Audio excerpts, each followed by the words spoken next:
sont bien emballés. On les a reçus cette semaine, on les a reçus mardi. Ça fait 2 ans qu'on y travaille.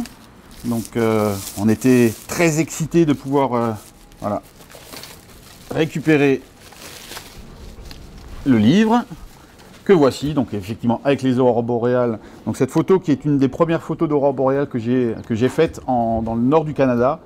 Donc actuellement je vis une partie de mon temps en Norvège, donc là j'ai l'occasion d'en voir énormément, mais ça c'était une des toutes premières que j'ai pu observer. Ben voilà, on tombe sur la Norvège où je vis.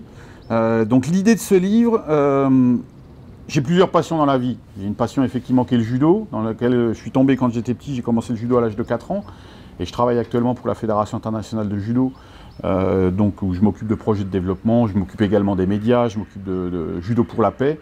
Mais mon autre passion qui date à peu près de la même période, j'avais 5-6 ans quand j'ai eu mon premier appareil photo en main, c'est la photographie. Je vis pour la photographie, par la photographie. Je ne peux pas imaginer un jour sans que je prenne mon appareil photo et que je parte me balader et essayer de trouver une belle image à faire. Et effectivement, pouvoir avoir à un moment donné, faire un livre de mes passions, de ma passion pour la photo, en y incluant un petit peu de judo, c'était quelque chose que j'avais en tête depuis des années. Voyage immobile, ça paraît un petit peu paradoxal. Mais j'avais envie d'inviter des gens qui nécessairement ne voyagent pas beaucoup, qui même s'ils voyagent n'ont pas nécessairement la vision des choses que je peux avoir, de s'installer confortablement dans leur fauteuil ou dans leur canapé et de faire un voyage immobile, c'est-à-dire de me suivre dans mes pérégrinations. Ensuite, il y a un sous-titre autour des tatamis du monde, c'est un des fils rouges du livre. Il y a un certain nombre d'images qui sont liées au judo. Ensuite, l'autre fil rouge, ou en tout cas ce qui crée le lien, c'est que ce sont toutes les rencontres que je fais. Et pour moi, ça peut être une rencontre avec un paysage, mais c'est aussi des rencontres avec des gens. C'est les gens que je croise dans mes voyages et dont je peux découvrir un peu l'intimité. C'est pas simplement, je les croise pas simplement dans la rue, je vais chez eux, je passe quelques minutes, quelques heures, quelques journées avec eux. Et c'est ce que j'ai voulu raconter dans ce livre. Je peux pas imaginer une photographie qui ne vient pas avec une explication.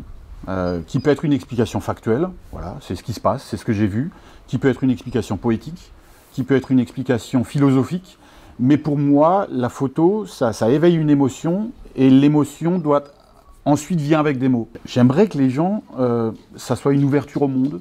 On a tendance parfois à se refermer un peu sur notre petit monde, sur nos petits problèmes. Il ne faut pas les mettre de côté, ils existent. Il ne s'agit pas de dire « Ah ben non, regardez, vous n'avez pas de problème ». Non, on a tous des problèmes, mais c'est une ouverture au monde, c'est une ouverture aux autres, c'est une ouverture aux cultures. Et ça, je pense que pour moi, c'est le message le plus important, entre guillemets, qui est en filigrane du livre.